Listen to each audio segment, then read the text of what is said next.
Bismillahirrahmanirrahim. Assalamualaikum warahmatullahi wabarakatuh.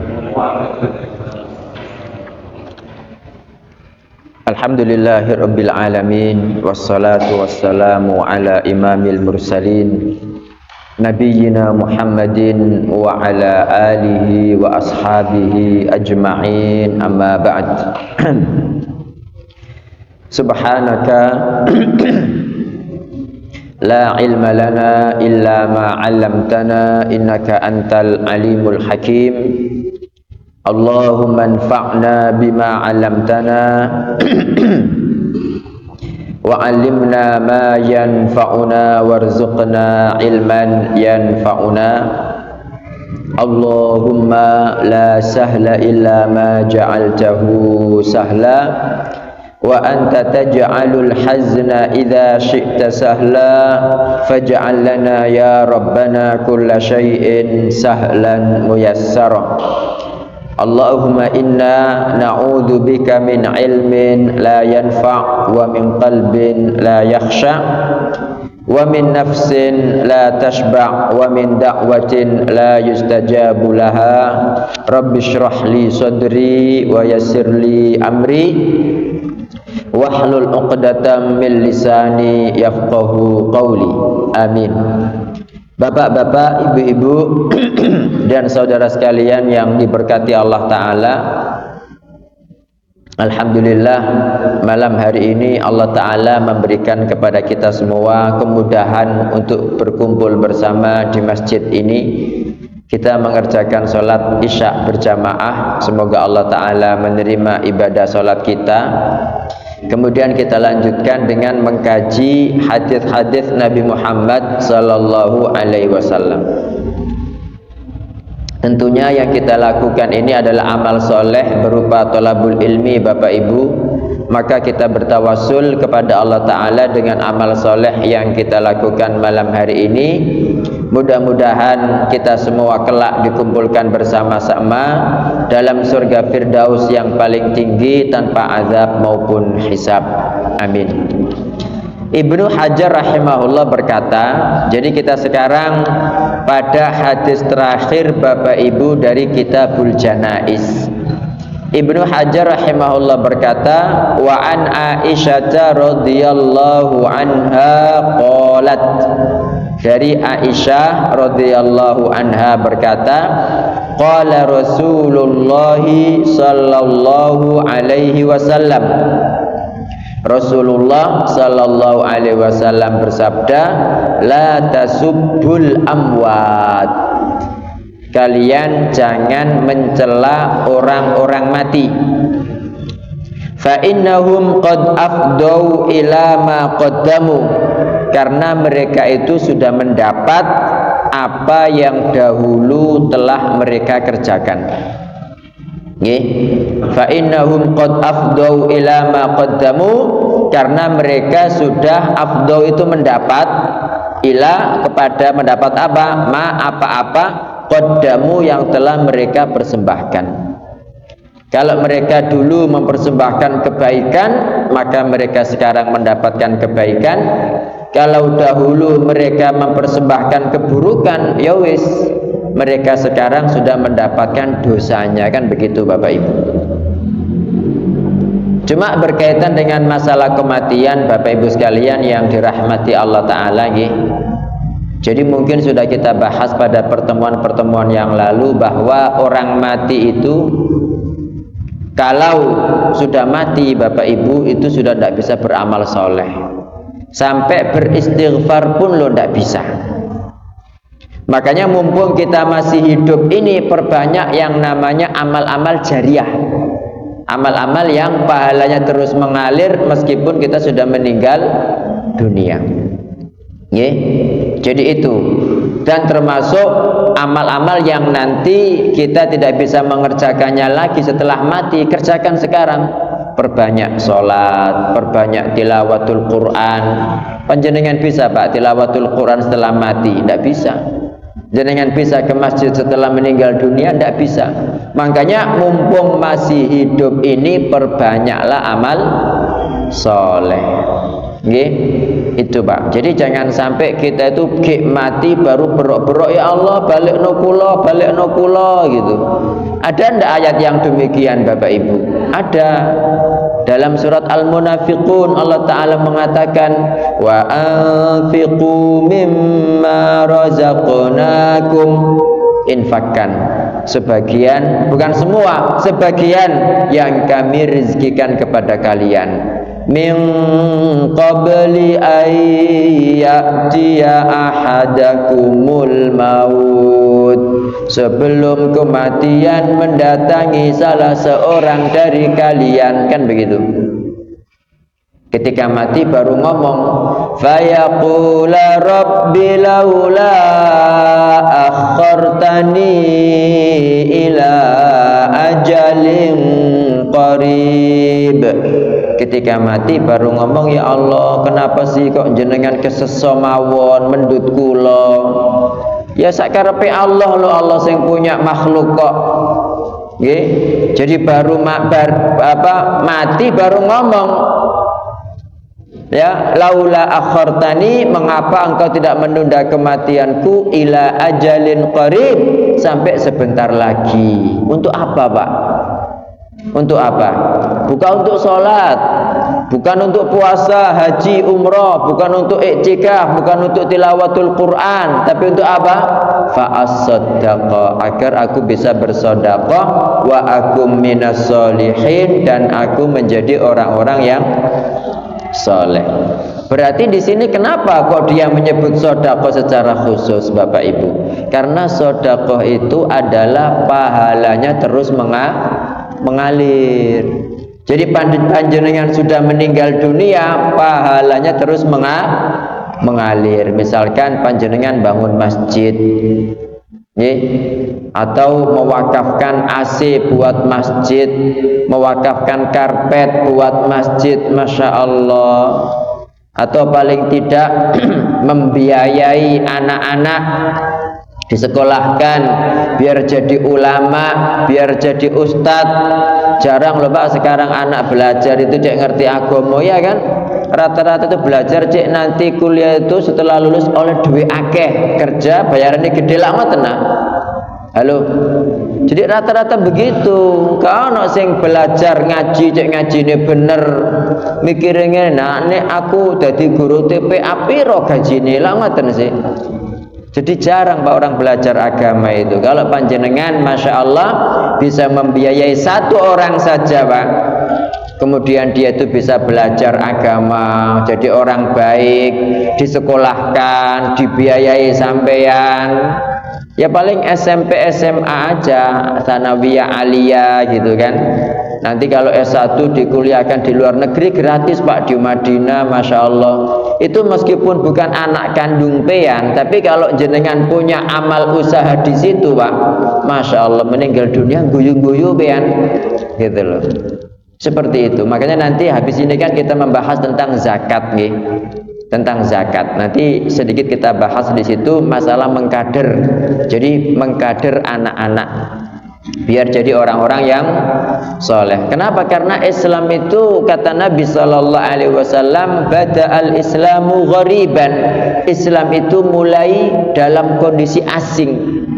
Wasayaudu ghariban kama bada'a, dan akan kembali asing sebagaimana dia bermula. Maksudnya di akhir zaman itu orang Islam itu asing Pak. Bahkan Islam itu asing pada kaum muslimin sendiri, ya kan? Karena memang ya ngapunten, kan ada upaya-upaya kurikulum diubah. Ya opo orang Islam itu biar pikirannya itu begini, gak apa-apa kon salat, gak apa-apa kon haji umroh, sing penting kon bisa mencium dasi paus lama tenang. Ya apa ndak? Ndak apa-apa sampean salat, yang penting paus itu kon ambung patake kan gitu kan. Nah itu kalau panjenengan diam aja, naudzubillah Pak, mana lakum dinukum waliyadin gitu loh. Mosok. Jadi Islam itu punya yang namanya akidah al-wala'u wal bara'. Al-wala'u wal bara', apa itu? Al-wala' itu loyalitas, bara' itu benci, memusuhi. Jadi walaknya kepada kaum muslimin, cintanya, membelanya, melindungi, backing itu orang Islam kepada kaum muslimin, jangan dibalik. Kemudian bencinya kepada orang-orang kafir. Loh, mana dalilnya Ustaz? Mau panjenengan lo tiap hari baca gitu. Ndak merasa ta? Nggih. Panjenengan tiap hari baca kan? Dalam Al-Fatihah itu kan, ihdinas siratal mustaqim, tunjukkan kami ya Allah jalan yang lurus. Jalan siapa ini? Wala ini. Siratal ladzina an'amta alaihim, jalan orang-orang yang engkau beri nikmat atas mereka. Berarti kan panjenengan harus berwala kepada mereka kan, kepada orang-orang yang diberi Allah nikmat kan. Jenengan mencintai mereka, membela mereka, kumpul dengan mereka, berkasih sayang dengan mereka. Itu wala Pak namanya. Baroknya ghairil maghdubi alaihim waladdallin. Ini barok, bukan jalan orang-orang yang dimurkai Yahudi, waladdallin, dan bukan matur nuwun Mas Mahfud barakallahu fiik, dan bukan jalan orang-orang yang tersesat. Itu barok Pak. Nah sekarang ini ada upaya-upaya ke sana, kerukunan umat beragama, agama semua sama, ndak popo Yahudi Nasrani ku yo nyembah Allah kok, kan begitu. Padahal nggak ada Pak namanya agama Yahudi dan Nasrani itu. Kalau sampean ngomong Nabi Musa bawa agama Yahudi ya salah pol. Kalau sampean mengatakan Nabi Isa bawa agama Nasrani ya salah pol. Wong Nabi Ibrahim itu loh bapaknya para nabi, bapaknya Bani Israel ya kan. Israel itu kan Nabi Yakub kan. Jadi Nabi Ibrahim itu punya dua anak, Ismail lahir duluan, kemudian Ishak. Ishak itu punya anak Yakub. Yakub itulah yang namanya Israel.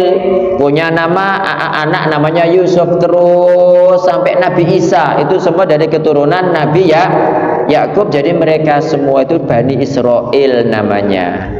Baru Nabi akhir zaman Nabi Muhammad SAW lahir itu keluar dari keturunan Nabi Ismail. Jadi Bani Israel itu sebetulnya anak paman ya, anak paman, cuma jua hati kayak ngono ya, yang Yahudi itu Bapak Ibu.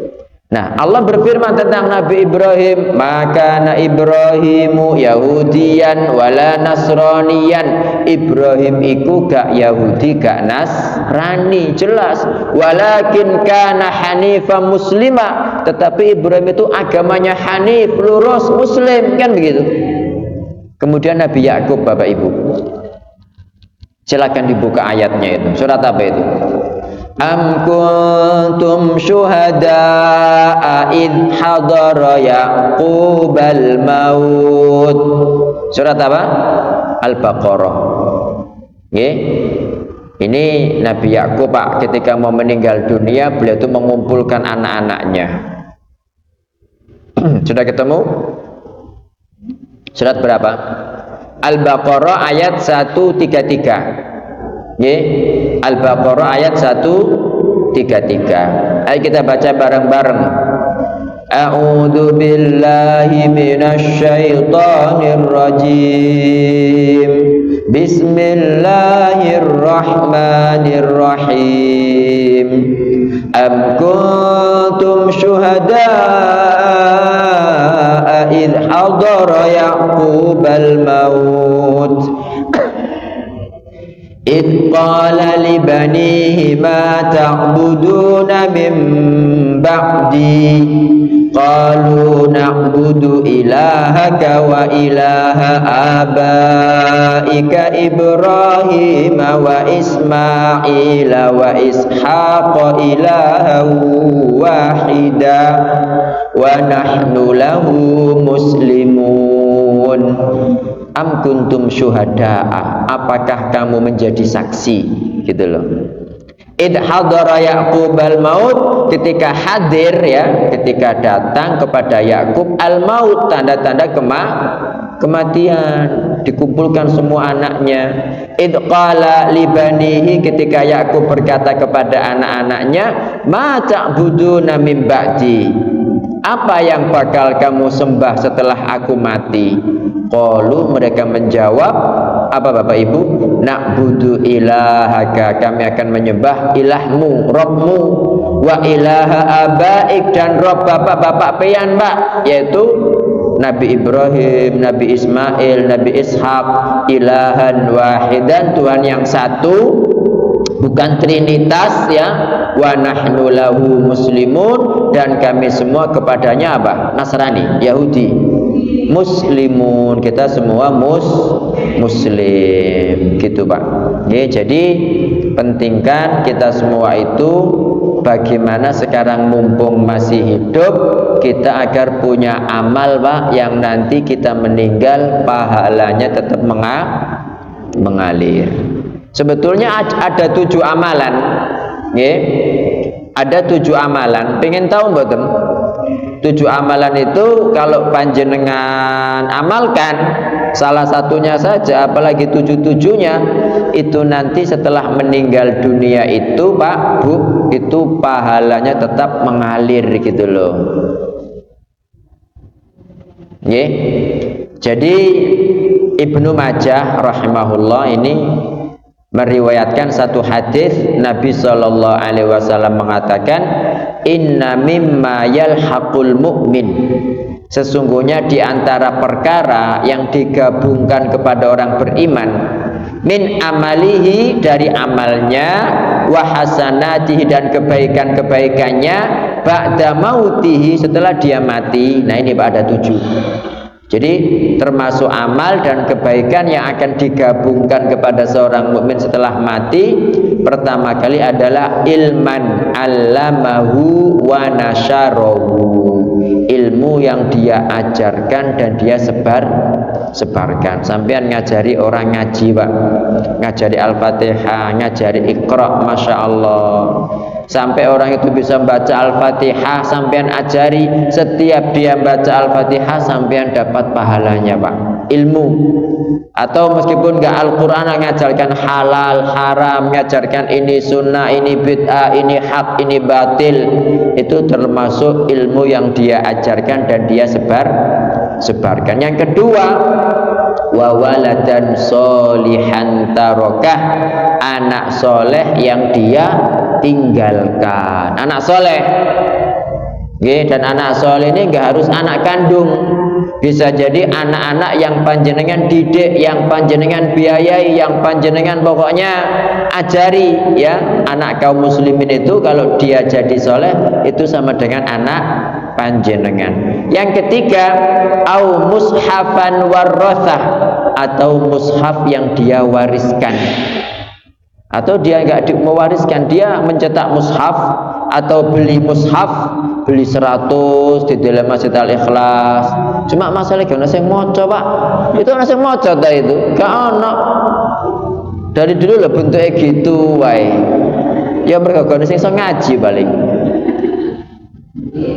Saya itu gini Pak, ada orang Saudi kan, dia itu dulu mewakafkan Quran gitu, Quran terjemah bagus-bagus kan, di salah satu masjid di Surabaya.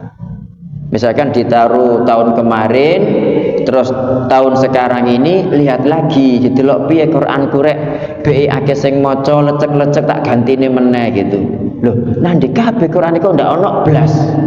Tanya ke saya, ya sampean delok nang masjid ora sing maca digomol gak pedetan iku, tak bilang gitu. Nek sampean mau mewakafkan Quran ya diwakafkan di pondok-pondok yang sana itu banyak santri tahfidz. Saya bilang, akhirnya dia ada 8 karton, 8 kardus, minta tolong saya tak bawa ke pondok, akhirnya biar manfaatnya didelok masjid gak sing maca Pak.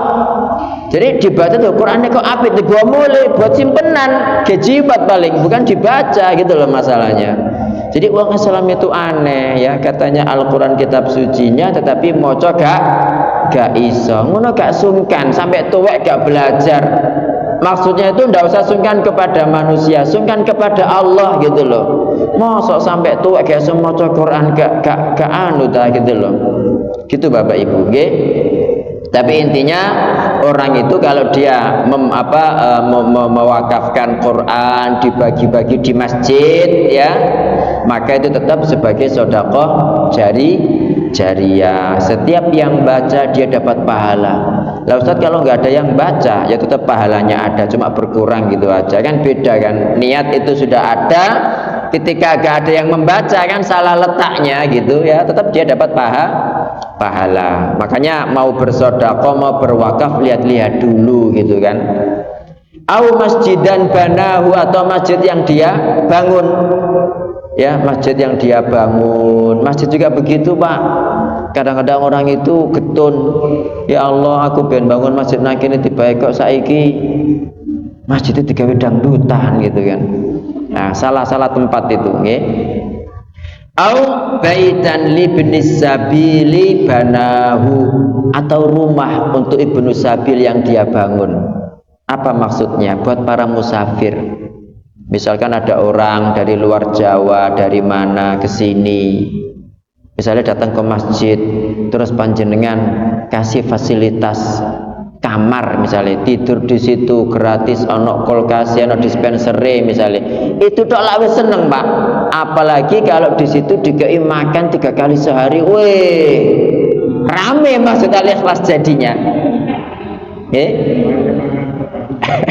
Dalam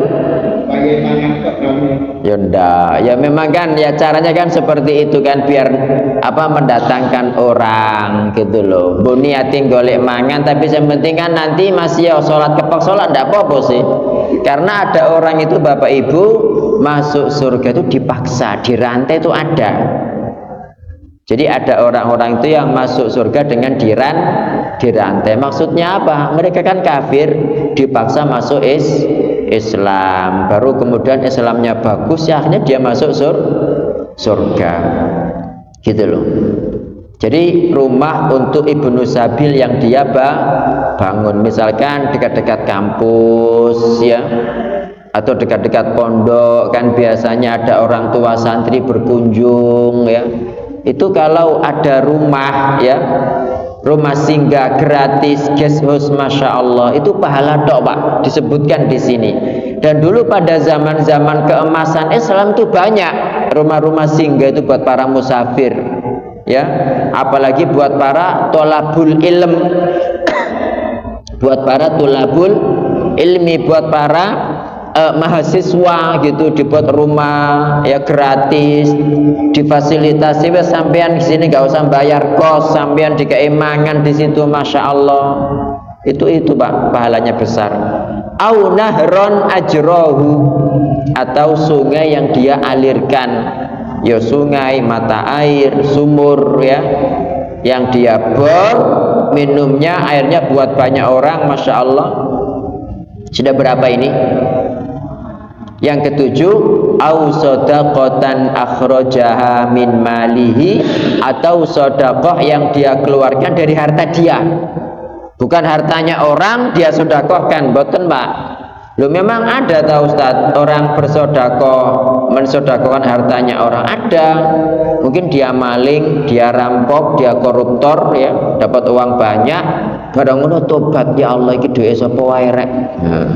Daripada aku nggawa barang haram ya wis tak sedekahkan atas nama pemiliknya, bukan atas nama dia, wong barang nyolong jari ya. Ini harta milik dia Pak, sedekah yang dia keluarkan dari harta dia. Kondisinya kapan? Fi sihhatihi, ketika dia masih sehat. Bukan kudu mati baru disedekahno ya, buat apa Bapak jenengan gak kanggo ya kan? Ketika masih sehat, kuat, meger-meger, butuh duit, nah itu dia sedekahkan. Wahayati, dan dia masih hidup, dan dia masih hidup, berarti pahalanya bersedekah ketika masih hidup dengan orang lain bersedekah setelah dia mati, itu pahalanya beda Pak. Talhaquhu ba'da mautihi, ini semua digabungkan kepada dia setelah dia meninggal dunia. Nah, dari 7 perkara ini monggo jenengan pilih salah satu Pak, mumpung masih hidup.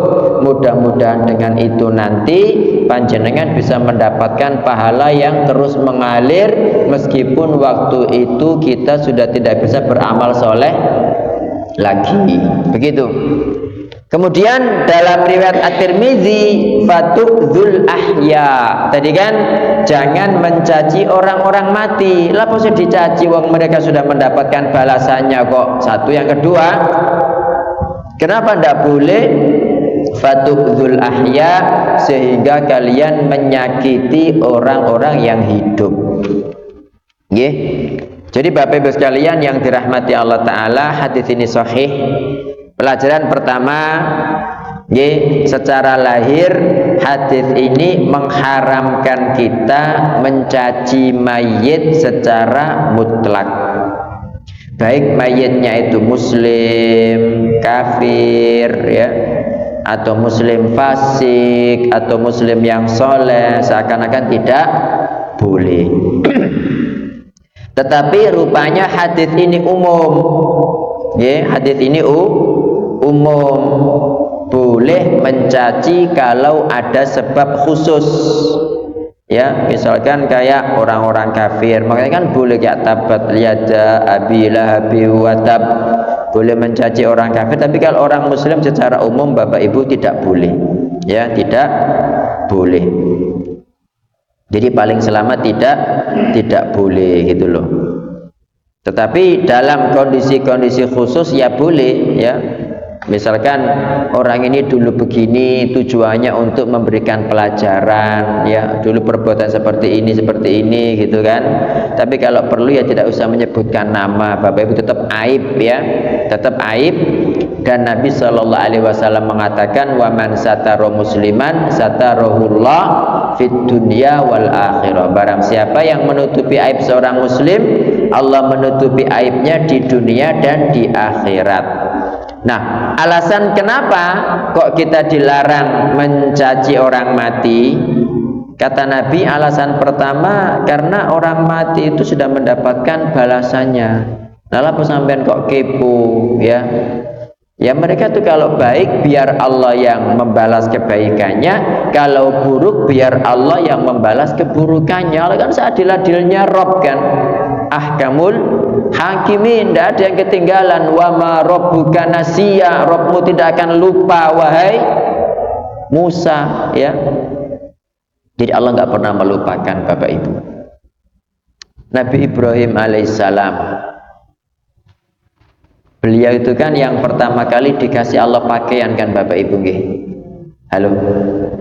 Jadi Nabi SAW itu mengatakan innakum tuhsyaruna yaumal qiyamati khufatan uratan ghurlan. Kalian itu semua nanti akan dikumpulkan di padang mahsyar, ya, pada hari kiamat itu dalam kondisi khufatan, tidak beralas kaki, uratan, telanjang bulat, ghurlan, tidak berkhitan, laki perempuan campur jadi satu. Terus Ummul Mukminin Aisyah bertanya, wahai Nabi, kalau begitu laki perempuan saling memandang dong begitu. Kata Nabi SAW, hei Aisyah, perkara pada hari itu jauh lebih berat sehingga nggak ada orang yang sempat mikir ke sana begitu. Itu kan dijelaskan dalam surat surat apa? Abasa. Fa idza ja'atis shakhah. Ketika hari yang memekakkan telinga datang. Hari apa itu? Yauma yafirrul mar'u min akhihi. Setiap orang lari terbirit-birit dari saudaranya. Wa ummihi wa abih, lari dari bapak ibunya. Wa sahibatihi wa bani, lari dari istri dan anak-anaknya. Kenapa? Likulli imri'im minhum yauma idzin sya'nun yughni. Masing-masing orang dari mereka itu memiliki perkara yang menyebutkannya sendiri-sendiri gitu. Jadi wes egois, tidak mau mikir yang lain, ya, nggak mau mikir yang lain, jauh-jauh mikir orang lain, mikir awak dewe guru mesti selamat, gak roh ujungnya kemana, ya kan, gitu Pak. Nah, dalam kondisi seperti itu. Nah, kenapa kok kemudian makanya nggak sempat untuk saling memandang, mikir itu gitu loh, nggak mikir ke sana. Lah, kenapa kok Nabi Ibrahim yang pertama kali dikasih pakaian? Jawabannya, wa maka rabbuka nasiya, Rabbmu nggak pernah melupakan. Nabi Ibrahim Bapak Ibu ketika beliau mau dilemparkan ke dalam api ya, yang menyala-nyala itu beliau ditelanjang bulati loh Bapak Ibu. Dilihat banyak orang. Nabi Ibrahim padahal kemudian dilemparkan ke dalam api. Allah nggak melupakan itu, makanya dibalas nanti pada hari kiamat. Yang pertama kali dikasih pakaian adalah Nabi Ibrahim. Itu Allah nggak pernah melupakan. Makanya panjenengan Pak ketika beramal soleh wes nggak usah dilihat orang, nggak usah pingin dielem orang ya. Allah itu maha tahu. Hanya Allah yang tahu itu sudah cukup. Lapo butuh dilihat orang barang. Yang penting Allah tahu udah gitu loh. Allah kan menjelaskan tentang para nabi. Nabi itu kan banyak Pak gitu. Yang panjenengan kenal kan cuma selawe ya kan, itu pun lupa jenenge sapa wae ya kan, cuma 25 yang disebutkan itu, padahal para nabi itu sangat banyak. Minhum man qasasna alaika wa minhum man lam naqsushum alaik. Di antara para nabi itu ada yang kami ceritakan kepadamu, di antara mereka ada yang tidak kami ceritakan Bapak Ibu, kata Allah kepada Nabi Muhammad SAW. Sekarang Nabi Nuh Bapak Ibu nggih, Nabi Nuh. Panjenengan mengenal Nabi Nuh mboten? Halo. Kenal kan? Tahu kan? Nabi ketiga kan, Adam, Idris, Nuh, baru Hud, Soleh ya kan? Kira-kira panjenengan kenal dan tahu Nabi Nuh itu menambah pahala beliau enggak? Enggak kan? Dan dengan adanya nabi-nabi yang lain yang kita tidak kenal, apakah karena kita tidak kenal terus pahalanya berkurang? Enggak kan? Gitu loh. Jadi cukup Allah yang tahu, tidak usah kita, tidak usah abba maksum nggak rolo, tetap pahala sampai lengkap. Insya Allah begitu kan, gitu kan? Itu kasarannya begitu gitu loh. Umar bin Khattab itu Bapak Ibu ketika perang apa ya saya lupa. Ketika perang kan kemudian menang ya dengan melawan Romawi, itu pas panglima perang itu ngutus seorang yang ibaratnya itu ya ngirim telegram lah lewat orang segera memberitahu kondisi waktu itu kepada Umar bin Khattab, dan Umar itu menunggu di perbatasan sana gitu. Umar bertanya, siapa saja yang meninggal dunia? Fulan. Terus orang itu bilang, dan masih banyak lagi yang syahid, tetapi Amirul Mukminin tidak kenal mereka. Apa jawaban Umar? Terus apa jeleknya kalau Umar nggak kenal mereka gitu?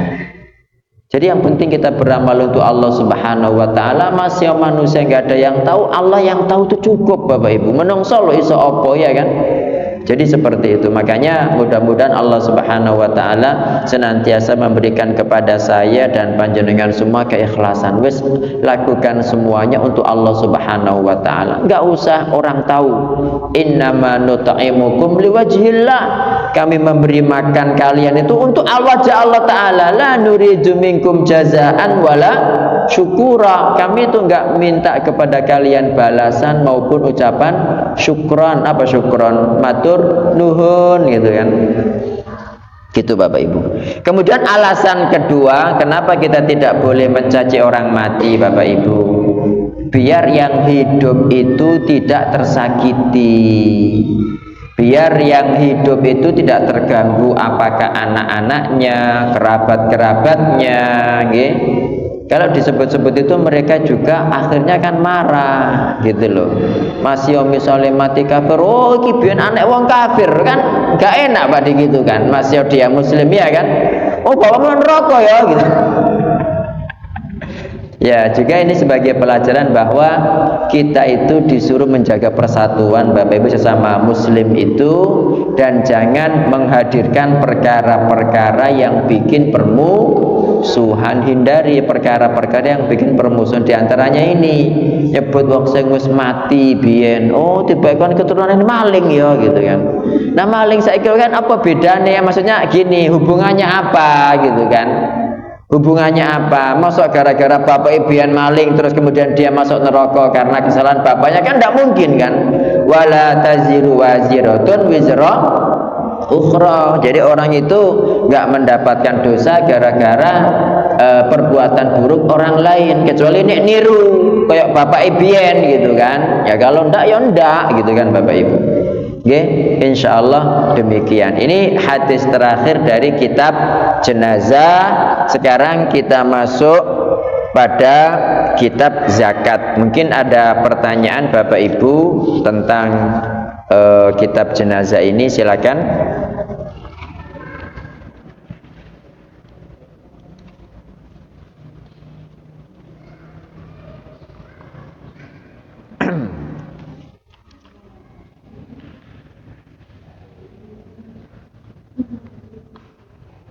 Ada pertanyaan?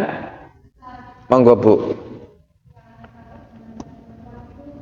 Kalau nopo? Jenazah perempuan.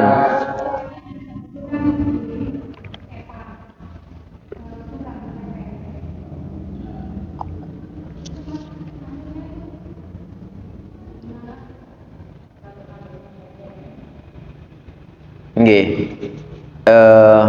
Iya, jadi yang sunnah wanita itu rambutnya dikelabang, dibagi 3, terus ditaruh di belakang. Itu sunnahnya begitu. Nah, kalau rambutnya pendek, potong laki-laki gimana Ustadz? Dikareti. Ya, jadi hukum asal, hukum asal wanita itu tidak boleh menyerupai laki-laki. Sebaliknya juga seperti itu. Makanya Nabi SAW melaknat para wanita yang menyerupai laki-laki dan para laki-laki yang menyerupai wanita, baik menyerupai secara lahir maupun secara makna. Ya, secara lahir itu dari penampilan, misalnya bencong-bencong padahal dia laki-laki gitu kan, rambutnya dibuat panjang segala macam gitu kan, persis perempuan, ya bengesan, ya sidoan. Loh, aku kan jadi artis, ya enggak boleh begitu, itu dilaknat sama Rasul sallallahu alaihi wasallam. Nah, termasuk yang tidak boleh itu ketika laki-laki itu potong cepak persis seperti ketika perempuan potong cepak persis seperti laki-laki. Masih sak pendek-pendek ya tetap ada khas perempuannya lah. Ya, ada khas perempuannya. Jadi kalau pendek sekali tidak boleh. Loh, tapi dia kena kanker akhirnya gundul, ya beda lagi kan, itu penyakit kan. Ketika nggak ada alasan apapun kemudian memendekkan rambut seperti laki-laki itu dilaknat, tidak boleh. Nah, berarti tetap sunahnya kalau memang dia pendek, tapi kan tetap pendeknya perempuan kan panjang, ya mungkin sebau ya kan. Nah, kalau memang bisa dikelabang, maka sunahnya tetap dikelabang, dikepang dibagi 3 ya, kemudian ditaruh di belakang. Tapi kalau nggak bisa ya nggak apa-apa, tuh memang nggak ada rambutnya. Apakah perlu kita datangkan rambut palsu biar bisa dikepang? Ya malah dilaknat, nggak boleh. Wong nyambung rambut nggak boleh, ya. Insyaallah seperti itu Bu. Oke. Ada lagi yang ditanyakan?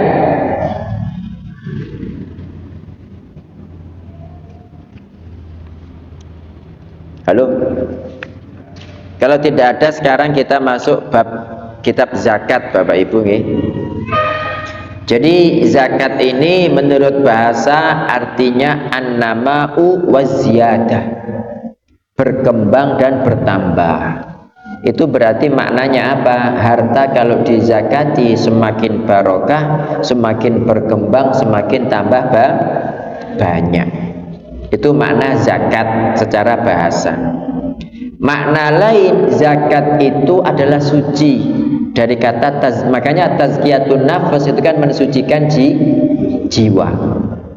Allah Subhanahu wa taala mengatakan qad aflaha man zakkaha, sungguh telah aflaha, sukses, man zakkaha, orang yang telah mensucikan jiwanya. Mensucikan jiwa itu berarti menghindari maksiat, mengerjakan yang diperintahkan, ketika ada dosa segera beristighfar, ketika ada musibah bersabar, kan begitu. Itu termasuk tazkiyatun nafas. Berarti memang zakat itu ketika harta dizakati berarti semakin mensucikan jiwa sang muzaki, juga mensucikan harta.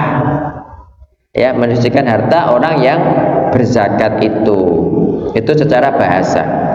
Secara syariat zakat itu adalah hak wajib ya pada harta khusus, untuk kelompok khusus pada waktu yang khusus, itu zakat.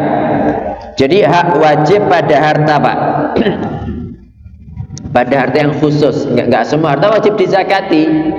Jadi yang wajib dizakati kan cuma apa? Emas, perak, ya, uang, mata uang itu, kemudian barang dagangan, kemudian binatang ternak, ya.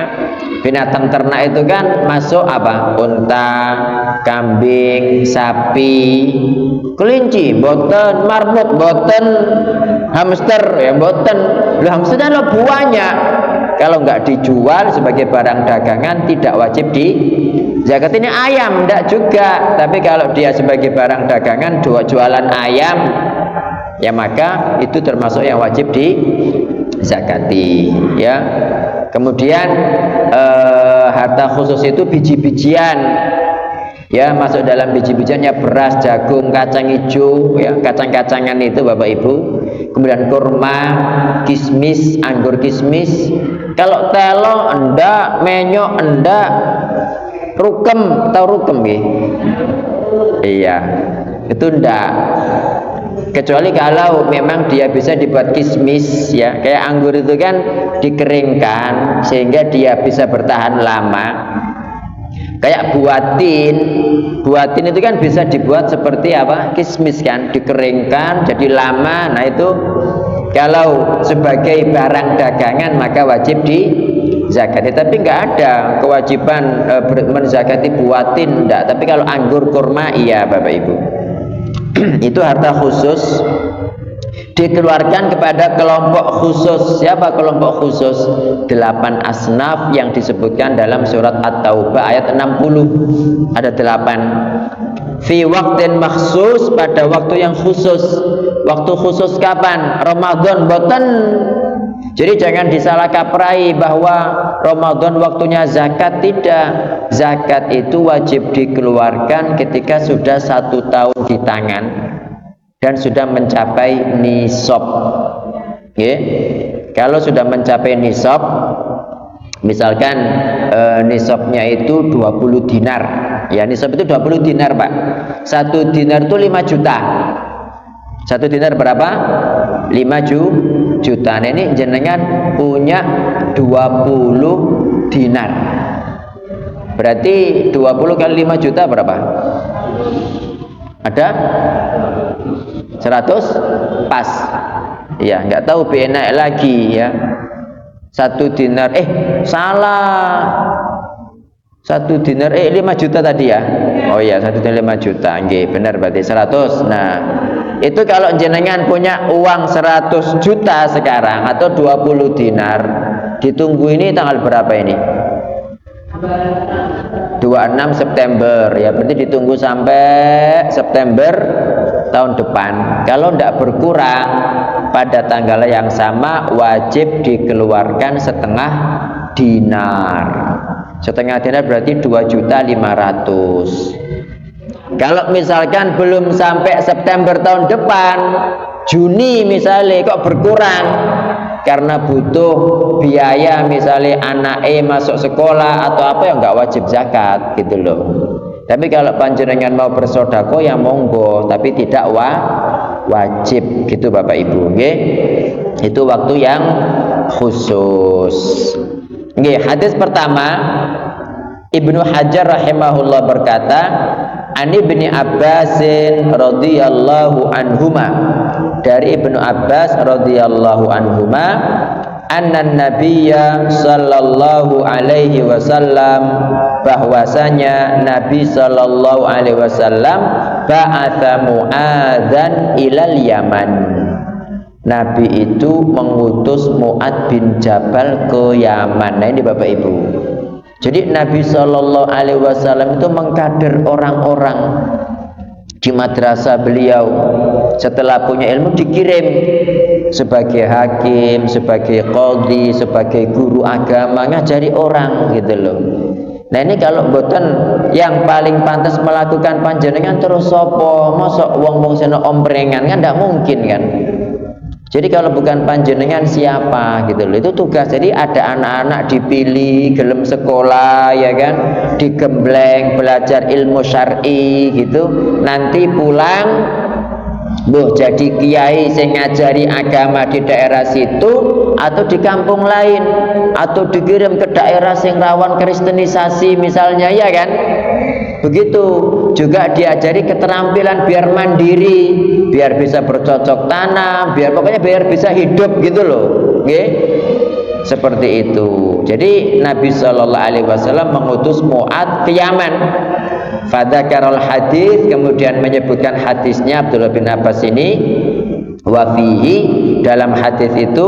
Jadi hadis ini nggak disebutkan lengkap Bapak Ibu sama Ibnu Hajar, hanya disebutkan yang berkaitan dengan masalah zakat. Innallaha, kata Nabi Sallallahu Alaihi Wasallam, innallaha, sesungguhnya Allah, qad iftarada alaihim shadaqatan, mewajibkan atas mereka sedekah. Sedekah wajib itu adalah zakat. Fi amwalihim, pada harta mereka. Jadi Allah mewajibkan zakat pada harta mereka. Gimana caranya? Tu'khadhu min aghniyaihim, diambil dari orang-orang kaya mereka. Orang kaya itu bukannya sing suwuge banyak, enggak. Jadi dalam Islam orang itu dikatakan kaya Bapak Ibu kalau dia punya harta mencapai nisab dan sudah 1 tahun, ya. Jadi panjenengan punya 100 juta, Masya Allah, ya. Harta nganggur 100 juta gitu setahun, itu sudah kaya gitu loh, sudah Terus gimana kalau punya mobil harga 100 juta sampean pakai tak? Iya, buat melaku, buat kaki, maksudnya kesana riwari, ya enggak, ya enggak. Yang dipakai, yang harta itu tidak berkembang, maka tidak dizakati. Tapi kalau jenengan rentalkan, nah hasil rental itu yang wajib dizakati kalau sudah sampai nisab mencapai 1 tahun, gitu Bapak Ibu. Demikian juga dengan sawah. Punya sawah nganggur nggak wajib zakat, cuma yo eman ya, yang mending jenengan tanami pisang ta singkong, nek sampean ndak arep kan bisa dibagi-bagi kepada kaum muslimin kan, atau bisa dijual duit di masjid pola swarga, ya kan, daripada tanam mangkrak ya sukut dawa-dawa gak kanggo Pak, malah jadi hisab, ya kan. Banyak orang kelaparan gak iso mangan, jenengan ono tanah nganggur gak ditanduri, ya ditanduri kates lah, ditanduri pisang lah, apalagi sing mudah-mudah itu. Nggih. Faturaddu fi fuqaraihim, kemudian dikembalikan kepada orang-orang fakir mereka. Berarti ini maksudnya di suatu daerah kan ada orang kaya, Pak. Diambil dari mereka zakat, terus zakat itu dikembalikan kepada orang fakir daerah setempat. Misalkan ini daerah Medaeng, ya, diambil dari orang kaya Medaeng, berarti nanti zakat itu dikeluarkan kepada orang fakir Medaeng. Jangan dipindah ke daerah mana, enggak. Jadi pertama kali orang fakir daerah setempat itulah yang diutamakan. Nggih. Jadi Bapak Ibu sekalian yang dirahmati Allah Ta'ala, Mu'adz bin Jabal ini salah seorang ulama sahabat, ya, dikirim oleh Nabi Shallallahu Alaihi Wasallam ke negeri Yaman pada tahun ke-10, ya, pada tahun ke-10 Hijriah. Nah, ini menunjukkan tadi Bapak Ibu bahwa kalau Nabi saja, yang seorang Nabi, beliau mencetak, mengkader orang-orang untuk dikirim ke sini, dikirim ke sini, dikirim ke sini. Itu berarti kewajiban kita juga seperti itu, biar Islam ini tetap eksis.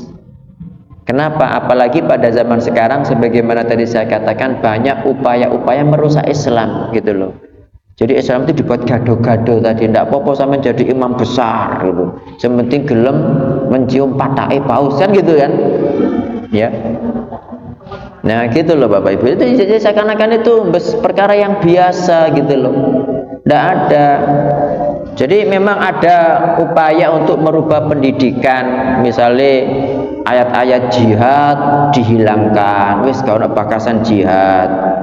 Disebut Yahudi itu teman baik, ya kan? Seperti itu. Kemudian kayak yang namanya zina, oh ndak apa-apa, seperti pakai kondom kan, begitu kan? Dapuranmu kan gitu. Ya, jadi dirusak Pak, dirusak. Nah, kalau bukan panjenengan yang ya Islam itu Pak, Bu, Islam itu tetap eksis, tetap menang meskipun ada kita maupun tidak ada kita. Allah sudah berjanji itu. Cuma maksudnya yang kita persembahkan buat Islam itu opo gitu kan. Kalau bukan panjenengan sing mulai, terus panjenengan dapat ganjaran kondi kan gitu. Jarane mau pingin meninggal guyu-guyu paling terus mengalir. Harus ada upaya. Jadi bagaimana caranya bisa mengkader anak-anak yang nanti pokoknya nanti jadi imam besar Masjid Al-Ikhlas misalnya gitu kan. Nah itu kan Masya Allah gitu loh Bapak Ibu. Itulah yang dilakukan Nabi Shallallahu Alaihi Wasallam. Nah lengkap hadisnya seperti ini. Innaka sata'ti qauman ahla kitab. Hei Mu'adz, kamu itu akan mendatangi kaum ahlul kitab. Siapa ahlul kitab itu? Yahudi dan Nasrani. Ya, jadi mereka itu punya kitab Injil, kitab Taurat, kitab Taurat. Nah, bukan berarti orang yang punya kitab itu berarti kemudian pinter, enggak juga. Wong kita punya Al-Qur'an mau coba gak iso kok. Ya kan? Gitu loh.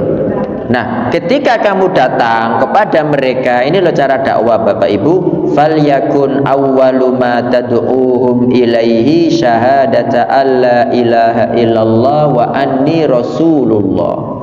Hendaknya perkara yang pertama kali kamu sampaikan kepada mereka, pertama kali Pak, syahadat la ilaha illallah, syahadat Muhammad Rasulullah. Ini pondasi Islam pertama kali. Jadi dikuatkan tauhidnya. Apa gunanya orang sholat, orang haji, tapi sebelum haji golek barokah nang kuburannya percuma. Gitu loh.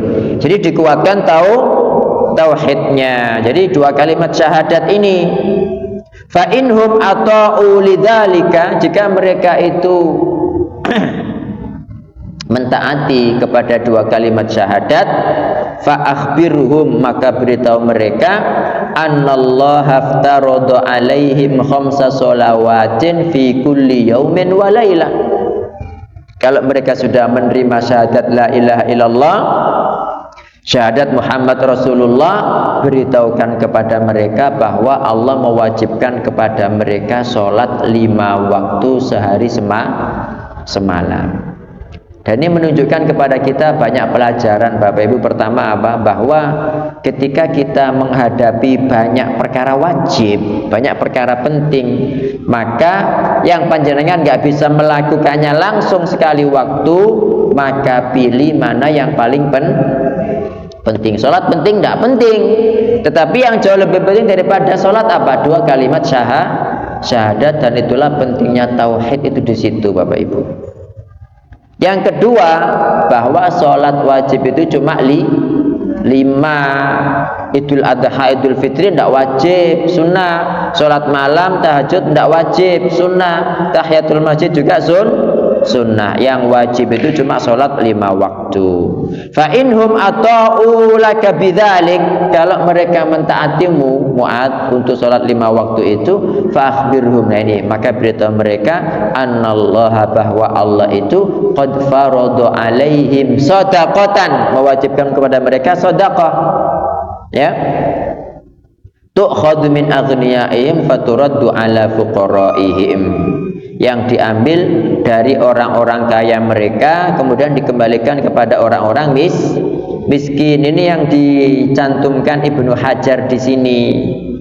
Kemudian setelah itu fa inhum ata'uka bidzalik, jika mereka mentaatimu kepada zakat, fa iyyaka wa karaima amwalihim, maka sekali-kali hindari harta mereka yang paling mahal. Jadi dia diutus Nabi ini, Bapak Ibu, Mu'adz ini juga sebagai pengambil zakat. Jadi ambil zakat, ngambil, dikembalikan kepada baitul mal gitu loh. Nah, ketika kamu ngambil zakat ini, jangan ngambil harta yang paling mahal, tapi ngambil yang tengah-tengah. Bukan yang paling buruk, juga bukan yang paling mahal tapi ngambil yang tengah-tengah, kecuali kalau memang pemiliknya ridho memberikan yang paling baik, maka tidak menjadi masalah, dan memang itulah yang paling baik. Allah mengatakan apa? Lan tanalul birra hatta tunfiqu mimma tuhibbun. Kalian tidak akan mendapatkan albir, kebajikan, sampai menginfakkan apa yang kalian cintai. Kemudian yang terakhir, wattaqi da'watal madlum, hindarilah doa orang yang terzolimi. Maksudnya kamu jangan zolim. Padahal Mu'adz bin Jabal kan, kenapa sih memangnya doa orang terzolimi itu? Fa innahu laisa bainaha wa bainallahi hijab. Sesungguhnya tidak ada hijabnya antara Allah dengan antara doa orang yang terzolimi. Pasti dikabulkan cepat atau lambat, Bapak Ibu. Nggih. Jadi ini hadisnya.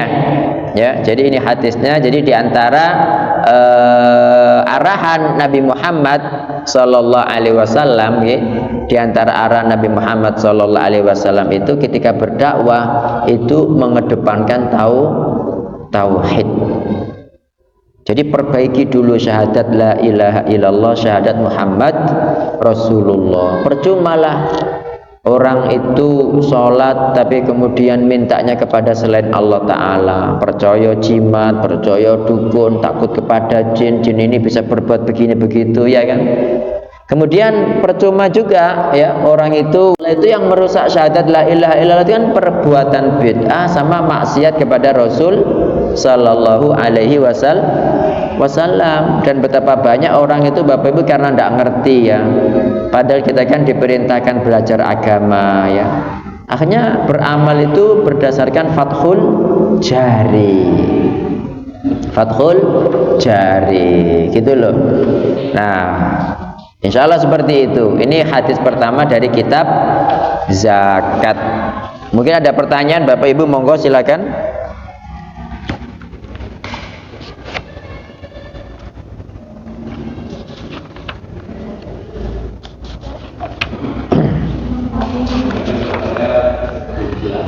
Dalam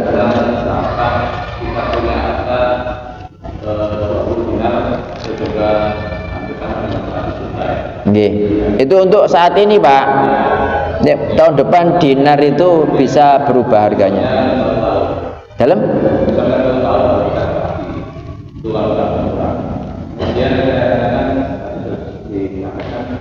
kalau kita punya harta berupa barang ataupun mobil kemudian tahun itu kan tetap kita yang apa yang jadi kalau mobil dipakai untuk riwa-riwi, untuk operasional tidak wajib zakat, tidak wajib di zakat, kecuali kalau direntalkan, disewakan, sudah disewakan kepada perusahaan gitu kan. Nah hasilnya ini yang dizakati kalau sampai nisab begitu. Jadi motor yang kita pakai untuk riwa-riwi itu wajib tidak wajib dizakati kecuali direntalkan gitu. Loh Ustaz, itu ada orang tema beli buahnya.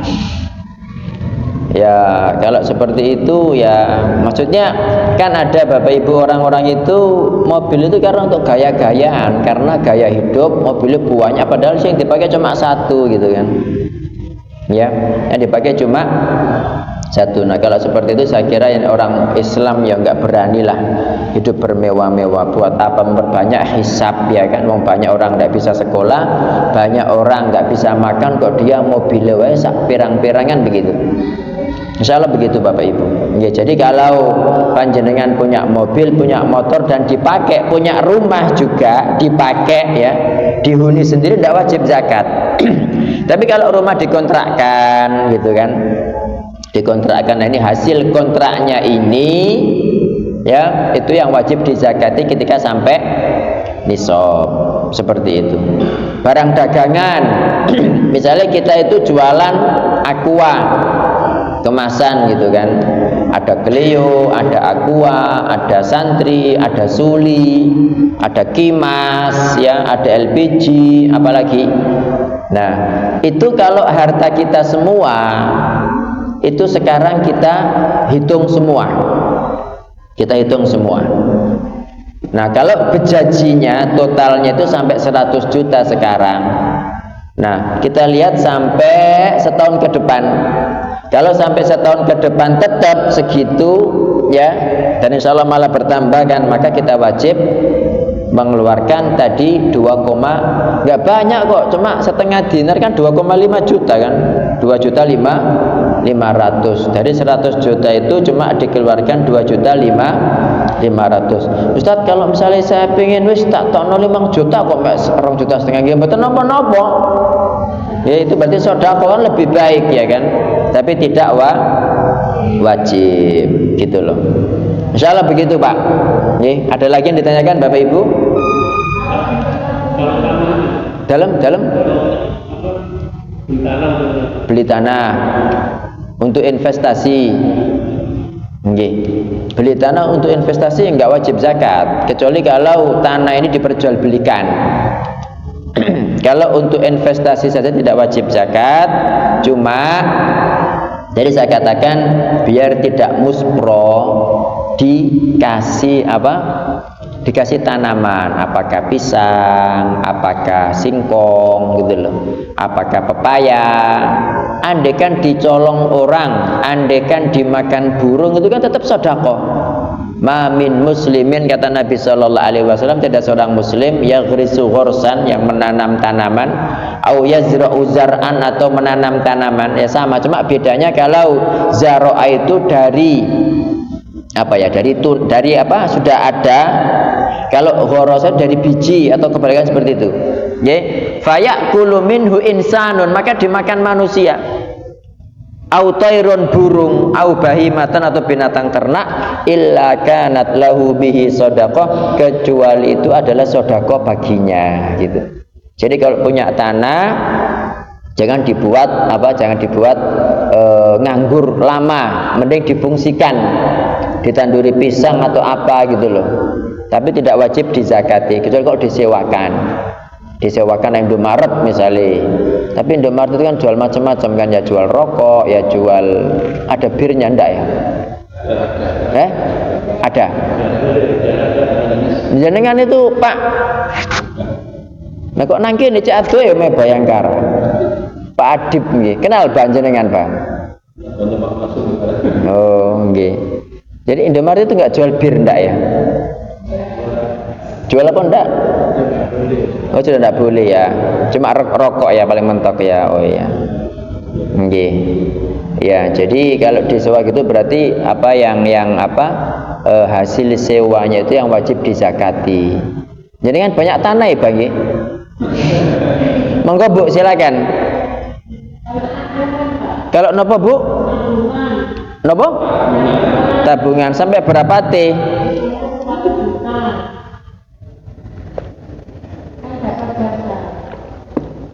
Dapat nopo? Dapat jasa itu maksudnya gimana? Bunga. Nggih. Itu yang jenengan tanyakan itu tabungannya apa bunganya? Nggih. Nggih.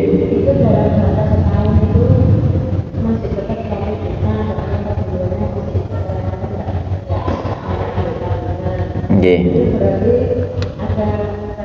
Wajib zakat. Jadi gini ibu-ibu ya bapak-bapak, kalau panjenengan punya uang yang 100 juta misalnya, kalau mau ditabung itu mending ditabung di bank syariah, BSI lah misalnya, atau bank muamalat misalkan ya kan.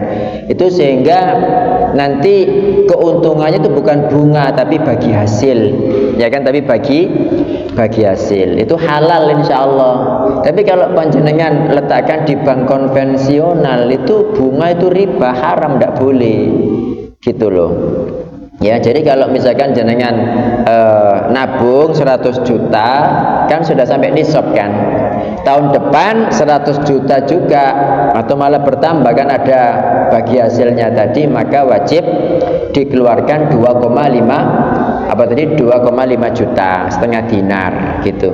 Dan saya katakan Bapak Ibu, kalau panjenengan punya uang segitu banyak, Mending dibuat usaha biar manak banyak dan halal gitu loh, daripada dibuat nganggur begitu ya malah nanti kan nggak ada harganya kan, kena inflasi kan.